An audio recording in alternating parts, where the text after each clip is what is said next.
ಎಲ್ರಿಗೂ ನಮಸ್ಕಾರ. ನಮ್ಮ ಅಡುಗೆ ಚಾನೆಲ್ಗೆ ಸ್ವಾಗತ. ಇವತ್ತಿನ ವಿಶೇಷ ಸ್ವಲ್ಪ ಡಿಫ್ರೆಂಟ್ ಆಗಿರೋ ಬೆಳಿಗ್ಗೆ ತಿಂಡಿ ಅಥವಾ ಈ ರೆಸಿಪಿನ ರಾತ್ರಿ ಊಟಕ್ಕೆ ಕೂಡ ಅಥವಾ ಈವ್ನಿಂಗ್ ಸ್ನ್ಯಾಕ್ಸ್ ಥರ ಕೂಡ ಮಾಡ್ಕೊಂಡು ತಿನ್ಬೋದು. ಮಾಡೋದು ತುಂಬಾ ಸುಲಭ. ಟ್ರೈ ಮಾಡಿ ನೋಡಿ ಒಂದು ಸಲ. ದೊಡ್ಡದಾಗಿರೋದು ಬಟ್ಲೆ ತೊಗೊಂಡಿದ್ದೀನಿ. ಮೊದಲನೇ ಸ್ಟೆಪ್ಪಲ್ಲಿ ಬೇಯಿಸಿಟ್ಕೊಂಡಿರೋ ಆಲೂಗಡ್ಡೆನ ಮೊದಲೇ ಬೇಯಿಸಿ ಸಿಪ್ಪೆ ತೆಗೆದು ಉಪಯೋಗ ಮಾಡ್ತಾಯಿದ್ದೀನಿ. 3 ಮೀಡಿಯಮ್ ಸೈಜ್ ಆಲೂಗಡ್ಡೆನ ಉಪಯೋಗ ಮಾಡಿದ್ದೀನಿ. ಆಲೂಗಡ್ಡೆನ ಚೆನ್ನಾಗಿ ಮ್ಯಾಶ್ ಮಾಡ್ಕೋಬೇಕು, ನುಣ್ಣಗೆ ಮಾಡ್ಕೋಬೇಕು. ಆಲೂಗಡ್ಡೆನ ನುಣ್ಣಗೆ ಮಾಡ್ಕೊಂಡಿದ್ದಾಗಿದೆ. ಇದು ನೆನೆಸಿಟ್ಕೊಂಡಿರೋ ಅವಲಕ್ಕಿ, ಸಣ್ಣ ಬಟ್ಲಲ್ಲಿ 1 ಬಟ್ಲಷ್ಟು ಅವಲಕ್ಕಿನ ಉಪಯೋಗ ಮಾಡಿದ್ದೆ. 10 ನಿಮಿಷಕ್ಕೆ ಮುಂಚೆ ಅವಲಕ್ಕಿನ ತೊಳೆದು ನೆನೆ ಹಾಕಿದ್ದೆ. ಪೇಪರ್ ಅವಲಕ್ಕಿ, ಗಟ್ಟಿ ಅವಲಕ್ಕಿ ಯಾವುದಾದ್ರೂ ಪರವಾಗಿಲ್ಲ. ರುಚಿಗೆ ತಕ್ಕಷ್ಟು ಉಪ್ಪು, ಕಡಲೆ ಹಿಟ್ಟು, ಇದು ಒಂದು ಸುಮಾರು 100 ಗ್ರಾಮ್ಸಷ್ಟು. ಕಡಲೆ ಹಿಟ್ಟು ಹಾಕೊಳ್ಳೋ ಮುಖ್ಯ ಉದ್ದೇಶ ಗಟ್ಟಿಯಾಗಿ ಒಂದು ಬೈಂಡಿಂಗ್ ಬರಲಿ ಅಂತ. ಕಡಲೆ ಹಿಟ್ಟು ಇಷ್ಟ ಇಲ್ಲ ಅಂದರೆ ಇದಕ್ಕೆ ಬದಲಾಗಿ ರವೆ, ಅಕ್ಕಿ ಹಿಟ್ಟು, ಗೋಧಿ ಹಿಟ್ಟು, ಜೋಳದ ಹಿಟ್ಟು ಇದನ್ನೆಲ್ಲ ಉಪಯೋಗ ಮಾಡ್ಬೋದು.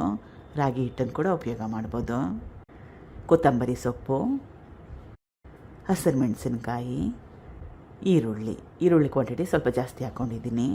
ಇಷ್ಟ ಇದ್ದರೆ ಕ್ಯಾರೆಟ್ ತುರಿ ಕೂಡ ಹಾಕ್ಕೋಬೋದು. ಈಗ ಚೆನ್ನಾಗಿ ಗಟ್ಟಿಯಾಗಿ ಕಲಿಸ್ಕೋಬೇಕು.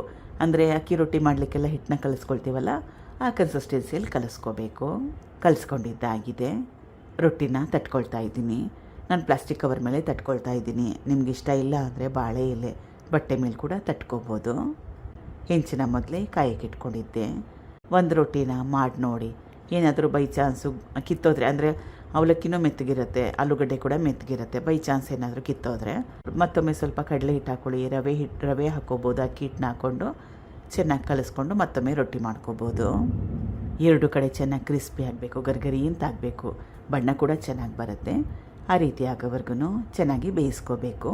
ಗ್ಯಾಸ್ ಸ್ಟವ್ನ ಹೈ ಫ್ಲೇಮಲ್ಲಿ ಇಟ್ಕೊಂಡ್ರೂ ಕೂಡ ಪರವಾಗಿಲ್ಲ. ಇದಾಗಿದೆ. ಸೈಡ್ ಡಿಶ್ ಅವಶ್ಯಕತೆ ಏನಿಲ್ಲ. ಉಪ್ಪಿನಕಾಯಿ ಇದ್ದರೆ ಸಾಕಾಗುತ್ತೆ. ಅಥವಾ ಸೈಡ್ ಡಿಶ್ ಬೇಕನ್ನಂಗಿದ್ರೆ ಕಾಯಿ ಚಟ್ನಿ, ಈರುಳ್ಳಿ ಚಟ್ನಿ, ಪುದೀನ ಚಟ್ನಿ ಬೆಸ್ಟ್ ಕಾಂಬಿನೇಷನ್. ಟ್ರೈ ಮಾಡಿ ನೋಡಿ. Thank you for watching. ಧನ್ಯವಾದಗಳು.